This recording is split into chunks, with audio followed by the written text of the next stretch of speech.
வாடகை வீட்டில் வாஸ்து குறைபாடு இருந்தால் அதனை எப்படி சரி செய்வது அப்படிங்கிறது தான் பார்க்க போகிறோம். வாஸ்து குறைபாட்டிற்கு வாடகை வீடு என்ன, சொந்த வீடு என்ன?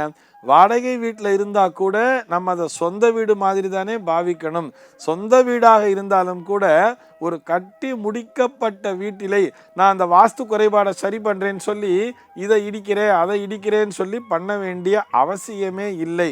என்ன பண்ணணும்னு சொன்னால், முதல்லையே நம்ம பிளான் பண்ணும் பொழுது அந்த வாஸ்து குறைபாடெல்லாம் இல்லாத மாதிரி பார்த்து கட்டிடணும்.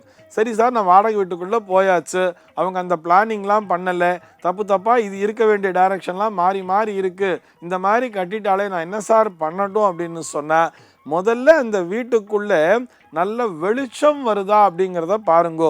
ஜன்னலை திறந்து வைத்தாலோ அல்லது வாயிற் கதவை திறந்து வைத்தாலோ அல்லது பால்கனி அப்படின்னு சொல்கிறோம் இல்லையா, அந்த பால்கனி கதவை திறந்து வச்சாலோ அல்லது தோட்டத்து பக்கத்தில் இருக்கக்கூடிய ஒரு கதவை திறந்து வச்சாலோ அதன் வழியாக வீட்டிற்குள்ளே சூரிய வெளிச்சம் என்பது வருகிறதா அப்படிங்கிறத பார்த்துக்குங்கோ. அந்த சூரியனுடைய ஒளி நேரடியாக அந்த வீட்டிற்குள் பட்டாலே எல்லா விதமான வாஸ்து தோஷமும் நீங்கிவிடும்னு சொல்கிறார். இப்போ அது ஒரு கிழக்க பார்த்த வாசலாக இருக்குது, கிழக்க நம்ம வாயில் படியும் இருக்குது, நமக்கு ஒரு ஜன்னலும் இருக்குது அப்படின்னு சொன்னால் காலை பொழுதிலே கண்டிப்பாக அதனை திறந்து வச்சிருங்கோ. அந்த சூரிய ஒளியானது வீட்டிற்குள்ளாக இருக்கக்கூடிய அத்தனை தோஷங்களையும் களைந்து விடும். இல்லை சார், எனக்கு மேற்க பார்த்த வாசல், எனக்கு மேற்க ஒரு ஓப்பனிங் இருக்குன்னு சொன்னால் மாலை பொழுதில் கண்டிப்பாக அது திறந்து இருக்கணுங்கிறத பார்த்துக்குங்கோ. வடக்கு தெற்கு வாசல் இருந்தால் கூட கிழக்கு மேற்கிலே இருக்கக்கூடிய ஜன்னல் வழியாக அந்த வீட்டிற்குள்ளாக சூரிய ஒளி என்பது வர வேண்டும். அந்த நாளில் பார்த்தோம்னா இந்த வடக்கு தெற்க வாசப்படி வச்ச வீடு தான் நிறைய கட்டி இருப்பா. ஆனால் அவளுக்கெல்லாம் சைடில் வீடு இருக்கிறதுனால வெளிச்சம் வராது. அதுக்காக என்ன பண்ணியிருப்பான்னு பார்த்தோம்னா, அந்த முற்றத்தின் வழியாக நேரடியாக அந்த சூரியனினுடைய ஒளி வெள்ளமானது நேரடியாகவே பாயும். அந்த சூரிய ஒளியின் மூலமாக அந்த சூரிய ஒளி இல்லத்திற்குள்ளாக பரவும் பொழுது அங்கு இருக்கக்கூடிய வாஸ்து தோஷங்கள் நீங்கிவிடும்னு சொல்கிறார். இது போக இன்னொரு எளிமையான விஷயம் என்ன தெரியுமா? வீட்டில் என்ன மாதிரி தோஷம் இருந்தாலும் நம்ம வீட்டுக்குள்ளே ஒரு துளசி செடியை வளர்க்க வேண்டியது. துளசி செடி அப்படின்னு சொன்னால் அது அந்த துளசி மாடத்தில் தான் வச்சு வளர்க்கணுங்கிறது இல்லை. துளசி மாடத்தில் வச்சு வளர்த்தோம்னா அதனை நித்தம் நாம் பூஜை செய்ய வேண்டும். மடி ஆச்சார அனுஷ்டானத்தை அங்கே ஃபாலோ பண்ணணும். சார், எங்களால் அதெல்லாம் செய்ய முடியாது, நாங்கள் 2 பேரும் ஹஸ்பண்ட் அண்ட் ஒய்ஃப் 2 பேருமே வேலைக்கு போகிறவா, காலைல எழுந்து ஓடிடுவோம், ராத்திரி தான் வருவோம், வீக்கெண்ட் மட்டும்தான் எங்களுக்கு டைம் கிடைக்கும்னு சொன்னால் அட்லீஸ்ட் ஒரு தொட்டியிலையாச்சும் கொண்டு துளசி செடியை வளர்க்க வேண்டியது. அந்த துளசி செடி காயாமல் நல்லபடியாக வீட்டிற்குள் வந்து விட்டாலே, அதாவது நம்ம வீட்டு பால்கனியில் கூட நம்ம வச்சுருக்கலாம், அல்லது தோட்டத்தில் வச்சுருக்கோம், வாசலில் வச்சுருக்கோம், ஃப்ரண்ட்டில் ஏதோ ஒரு இடத்துல அந்த துளசி செடியை வச்சு அந்த துளசிக்கு தண்ணி ஊற்றி வரும்பொழுது அது காயாமல் நல்லபடியாக வந்து விட்டாலே அந்த வீட்டிற்குள்ளாக எந்த விதமான தோஷமும் அண்டாது.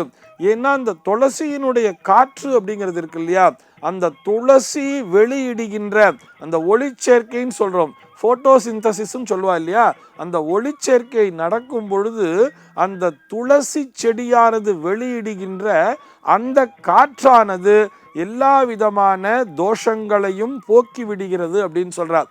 ஆக ஒவ்வொரு இல்லத்திலும் துளசி என்பது கட்டாயம் தேவை. இந்த சூரிய வெளிச்சமாகட்டும், துளசி செடி ஆகட்டும், இதெல்லாம் நல்லபடியாக வீட்டுக்குள்ளே வந்தாலே நமக்கு வாஸ்து தோஷம் என்பது நீங்கிவிடும். இது போக இன்னொரு சிம்பிளான விஷயம் என்னென்னா, வீட்டில் ஒரு வாட்டர் ஃப்ளோயிங், அதாவது ஒரு பானைக்குள்ளே ஒரு ஜலம் அப்படிங்கிறத வச்சுருக்கணும். அது ஒரு வடகிழக்கு பாகத்தில் வச்சுட்டோம்னா அதை டெய்லி யூஸ் பண்ணிகிட்டே இருக்கணும். அந்த தண்ணியை எடுத்து குடிக்கலாம், வர்றவாளுக்கு தண்ணி கொண்டு கொடுக்கலாம்.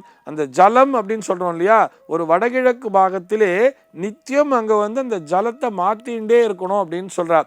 அங்கே நம்ம சார் இன்றைக்கெல்லாம் பானை எல்லாம் ஏது சார் அப்படின்னு சொன்னால், அட்லீஸ்ட் இந்த வாட்டர் கேனை கொண்டு கவுத்து வச்சுக்கிறா இல்லையா, அந்த வாட்டர் கேன் கவுத்து வைக்கிற விஷயமாச்சும் அந்த வடகிழக்கு பாகத்திலே வச்சிட வேண்டியது. அது ஹால்னுடைய வடகிழக்கில் கூட வச்சுருக்கலாம். நம்ம வீட்டுக்குள்ளே நுழைஞ்சோடனே ஒரு ஹால் இருக்குது அப்படின்னு சொன்னால் எல்லாரையும் வாங்க சொல்லி உட்கார வைக்கிறோம் இல்லையா சோஃபாவில், அந்த பாகத்திலே வடகிழக்கு பாகத்திலே அந்த கேனை கவுத்து வச்சிட வேண்டியது. யாராவது வீட்டுக்குள்ளே வரும்பொழுதே நம்ம என்ன பண்ணணும், அந்த கேன்லேயும் ஜலத்தை பிடிச்சி அவன்கிட்ட கொண்டு கொடுக்க வேண்டியது. ஆனால் இந்த தண்ணீரை தினந்தோறும் மாற்றிக்கொண்டே இருக்க வேண்டும், புதிதாக. இப்படி மாற்றிண்டே இருந்தால் கூட அந்த வீட்டிலே கண்டிப்பாக வாஸ்து தோஷம் என்பது வந்து சேராது. அதே மாதிரி நம்ம ஏற்கனவே பார்த்துருப்போம், ஒரு பாத்திரத்தில் ஜலம் நிறைச்சு அதற்குள்ளாக புஷ்பங்களை வைத்து அந்த வீட்டு வாசல், அதாவது சென்டரா இருக்கும் இல்லையா, வாசல் படிக்கு சென்டரா கொஞ்சம் முன்ன தள்ளி கூட வச்சிருப்பா. அதாவது அந்த வீட்டினுடைய வரவேற்பறை அப்படின்னு கூட எடுத்துக்கலாம். அந்த வீட்டினுடைய வரவேற்பறையிலே அந்த மாதிரி ஒரு பாத்திரத்தில் ஜலத்தை வச்சு அதுல புஷ்பத்தை எல்லாம் போட்டு வைக்கிறா இல்லையா, இதனையும் தினசரி புதிதாக மாற்றிக்கொண்டே இருக்க வேண்டும். இப்படி செய்தாலே அந்த இல்லத்திலே கண்டிப்பாக வாஸ்து தோஷம் என்பது இருக்காது. இது போன்ற சின்ன சின்ன விஷயங்களா நம்ம வாடகை வீட்டிலேயே தாராளமா பண்ணலாம் இல்லையா. நம்ம என்ன பண்றோம், அந்த ஜன்னலுக்கெல்லாம் நம்ம அலங்காரம் பண்ணணுங்கிறதுக்காக நம்ம பெருசா ஸ்க்ரீன்லாம் தச்சு போட்டுறோம். அழகா டிசைன்டா இருக்கணும், பார்க்கறதுக்கு நல்லா இருக்கணும் அப்படிங்கிற மாதிரி ஸ்க்ரீன் தச்சு போடுறதுல தப்பில்லை. ஆனால் அந்த ஸ்க்ரீனை எப்பயுமே போட்டு வச்சிருக்கப்படாது. அந்த சூரியனுடைய ஒளி வீட்டிற்குள்ள வர்ற மாதிரி அந்த நேரத்திலே நாம் அந்த ஸ்க்ரீனை ஓரமாக தள்ளி வச்சுடணும். வீட்டுக்குள்ள ஒரு சூரிய ஒளி வெள்ளம் வந்தாலே கண்டிப்பாக வாஸ்து தோஷம் என்பது அந்த இல்லத்திற்குள் நிச்சயமாக இருக்காது. இந்த மாதிரி சின்ன சின்ன விஷயங்கள்லாம் நம்ம தாராளமாக வாடகை வீட்டில் செஞ்சு பார்க்கலாம் இல்லையா. நீங்களும் தான் செஞ்சு பாருங்களேன். அப்படி செய்து பார்க்கும் பொழுது நம் இல்லத்திலே ஆரோக்கியம் என்பது என்றென்றும் நீடித்து நிலைத்து நிற்கும். ஆரோக்கியம் என்பது ஒரு இல்லத்திலே இருந்தாலே அந்த இல்லத்திலே என்றுமே மகிழ்ச்சி பிரவாகமாக ஓடிக்கொண்டிருக்கும் தானே. மகிழ்ச்சியானது, மன நிம்மதியானது, ஆனந்தமானது எப்பொழுதுமே உங்களுடைய இல்லத்திலே நீடித்து நிலைத்து நிற்கும். சர்வே ஜனாஹ சுகினோ பவந்து.